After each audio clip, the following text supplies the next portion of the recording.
Buenas tardes a todos. Mi nombre es Hugo Andrés Riaño Ángel y soy el director titular de la Banda Sinfónica de Sabaneta Juan David Castaño Arango. Saludamos a todos nuestros estudiantes, amigos y seguidores y los invitamos a seguirnos en nuestras redes sociales, en especial en nuestro canal de YouTube, en el que encontrarán contenidos súper interesantes que nos permitirán pasar estos momentos de contingencia de la mejor manera. Hoy hablaremos de un tema bastante interesante y es que muchas personas cuando estamos en los conciertos, antes o después de los conciertos, me hacen preguntas muy particulares. Por ejemplo, cuando estamos dirigiendo la banda sinfónica, me dicen, maestro, felicitaciones, la orquesta sonó muy bonito y resulta que era una banda. O al revés, nos estábamos dirigiendo una orquesta sinfónica y nos dicen, bueno, como suena de bonito la banda. También hay personas que de repente se me han acercado y me dicen, no sabía que las papayeras podían tocar música clásica tan bonito. Y pues no estábamos precisamente dirigiendo una papayera. Y es que sucede que nuestro público no identifica la diferencia que existe entre una banda, una orquesta, cuando hablamos de sinfónica, cuando hablamos de filarmónica, o si es el caso, cuando estamos delante de una banda de marcha, una banda show, una banda sinfónica o una banda papayera.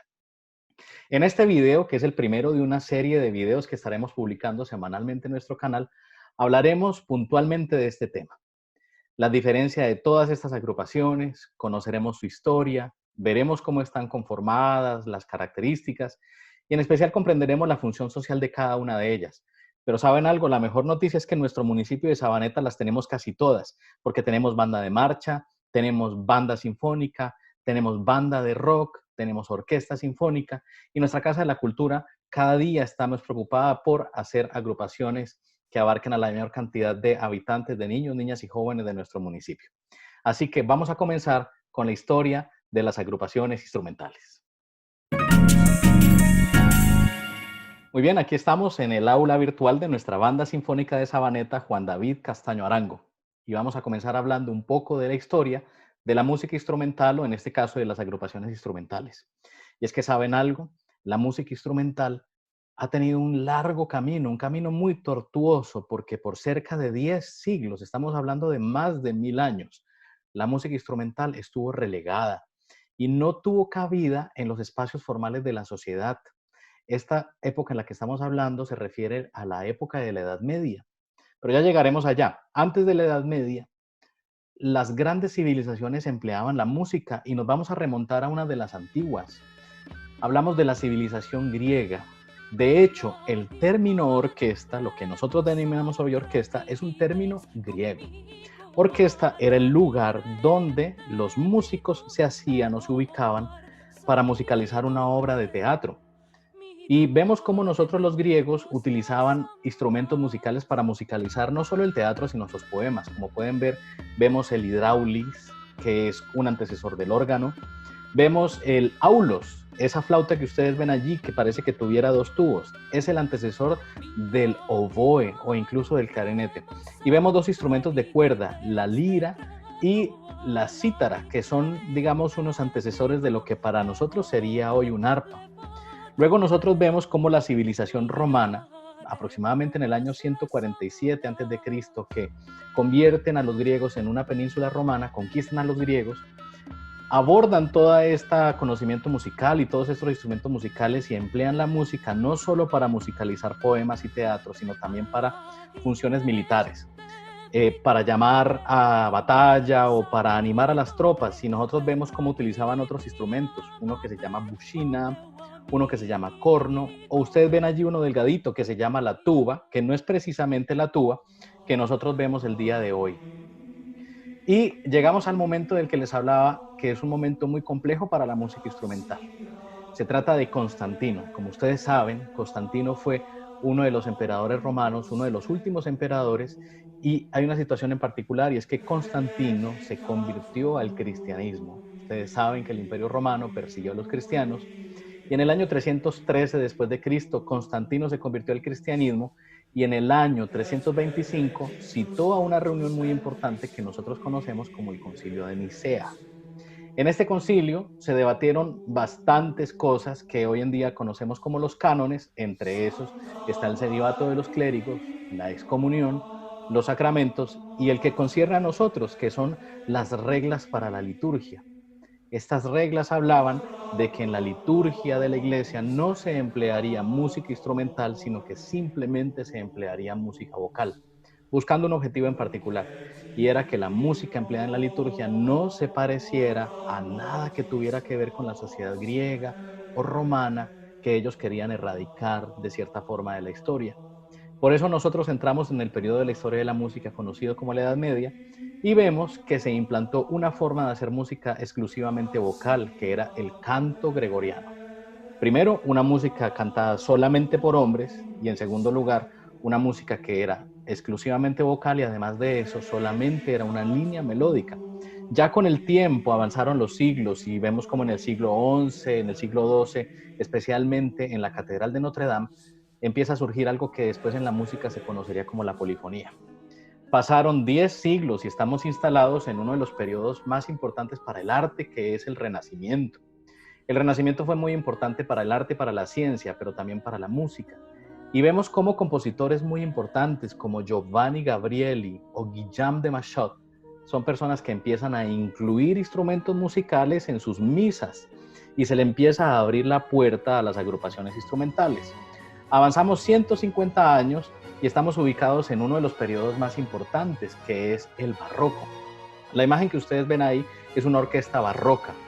Es una orquesta que está primordialmente constituida por instrumentos de cuerda y algo que se parece a un piano, que es un clavicémbalo.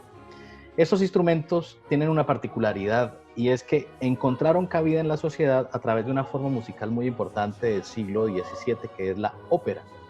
La ópera reunía a varias artes, reunía a la danza, reunía al teatro, reunía la literatura y obviamente reunía la música. La ópera tenía tres partes, tenía los actos, los intermedios teatrales y donde se hacían los coros y los solistas. Estas oberturas que habían al principio de las óperas o en la mitad de las óperas eran momentos en los que la música instrumental podía brillar por sí misma y a medida que empezó a pasar el tiempo, esta música instrumental empezó a ampliarse y a encontrar cabida. Y compositores muy importantes del barroco como Vivaldi, como Händel, como Bach, fueron personas que desarrollaron la música instrumental en un punto muy alto. Allí es donde encontramos la primera conformación instrumental que conocemos como orquesta barroca. Instalados ya en el siglo XVIII, clasicismo, que es el siglo de Haydn, de Mozart y de Beethoven, vemos cómo surge algo que nosotros en música conocemos como la orquesta clásica. Es una orquesta pequeña, es una orquesta de 35 a 40 músicos, pero tiene la particularidad de que ya no son solamente instrumentos de cuerda. Vemos que han incluido instrumentos de viento como lo son los oboes, las flautas, los clarinetes y los cornos. Esta es la orquesta para la que escribió Haydn, para la que escribió Mozart y para la que en principio escribiría Beethoven, pero que muchos de sus aportes, o entre los aportes más importantes de Beethoven, pues tenemos que él ampliaría esta plantilla orquestal y nos ingresaría al periodo del romanticismo. Esa orquesta que ustedes ven ahí, una orquesta inmensa, es la orquesta que empezó a crecer en el periodo del romanticismo, en el siglo XIX.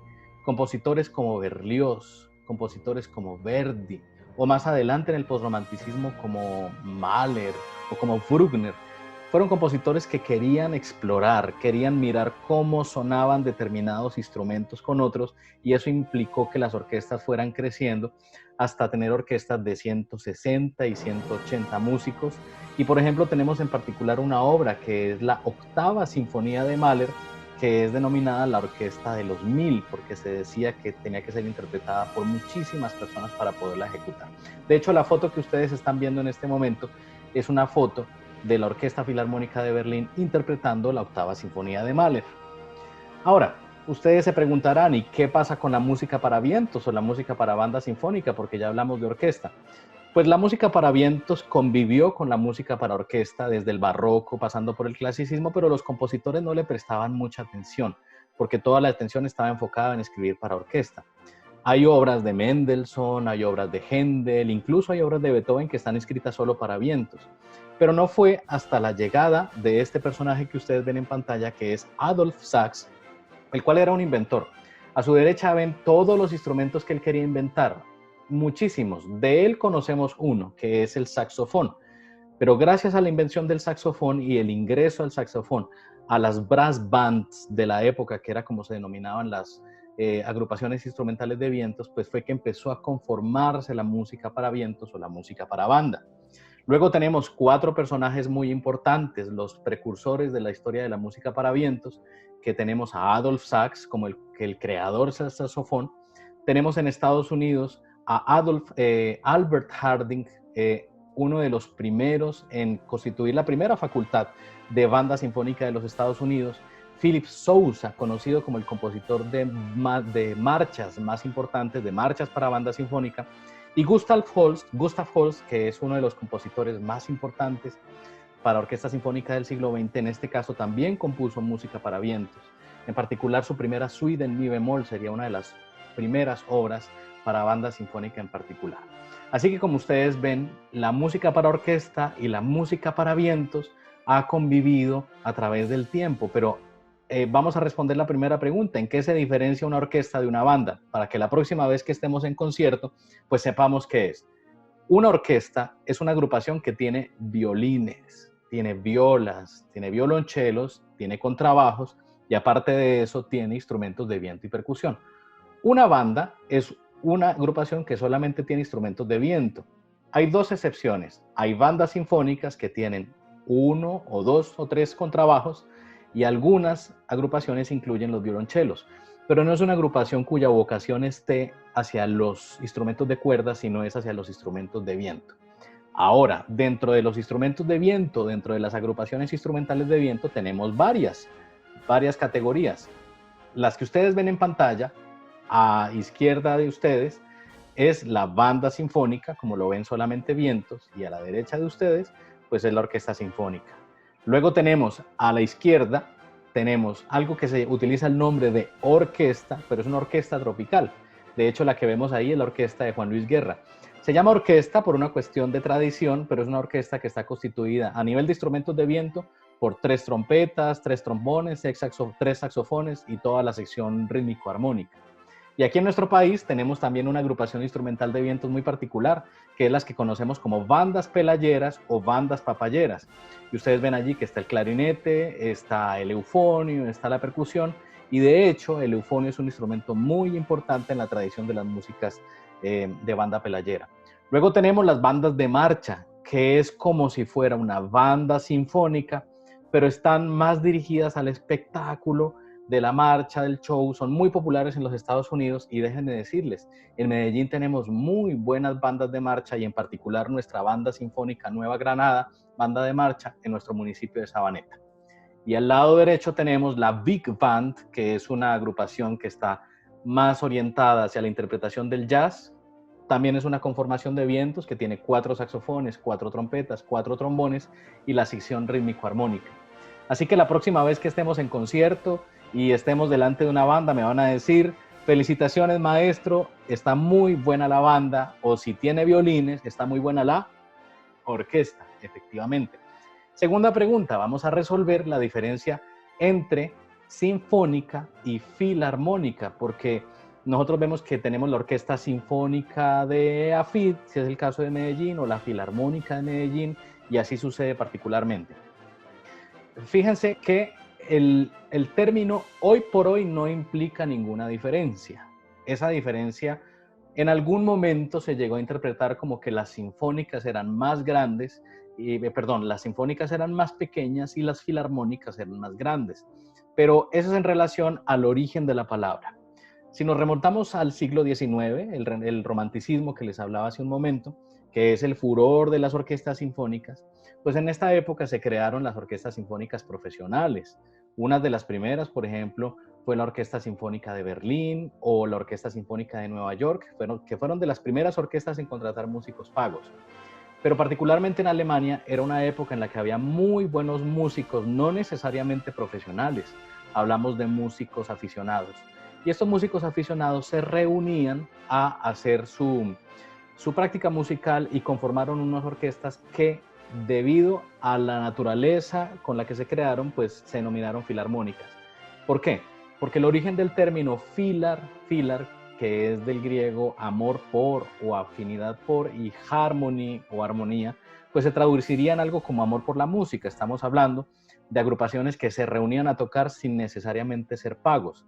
Y como es obvio de deducir, pues estas orquestas filarmónicas serían más grandes porque iba a llegar más gente que las mismas sinfónicas. Por eso durante mucho tiempo se asumió que las filarmónicas eran más grandes que las sinfónicas, pero hoy en día no tiene ninguna diferencia ese término. Ahora, en nuestro medio sí tenemos agrupaciones que son fieles a la naturaleza del término, filarmonía, amor por la música, y se trata de una agrupación muy especial para nosotros, que es la Banda Filarmónica Departamental de Antioquia. Es una banda conformada por músicos profesionales y aficionados que regalan su tiempo, su talento, para reunirse para, eventualmente y hacer ensayos y conciertos sin ningún tipo de pago. Tenemos músicos de muy alto nivel que vienen y regalan su tiempo simplemente por amor a la música. Así que esa es la diferencia. Las agrupaciones filarmónicas son agrupaciones, diríamos, aficionadas, y sinfónicas serían las profesionales, a pesar de que hoy en día el término es indistinto. Así que, amigos, ha sido todo un placer acompañarlos en este proceso de la historia de la música para vientos, la diferencia entre una banda y una orquesta y la diferencia entre una filarmónica y una sinfónica. Tengan muy presente seguirnos. Este es nuestro canal de YouTube, youtube.com user Sinfónica Sabaneta. Síganos, estaremos publicando nuestros conciertos, nuestros ensayos y muchísimo contenido que será completamente de su interés. Gracias por acompañarnos y nos vemos en un próximo video.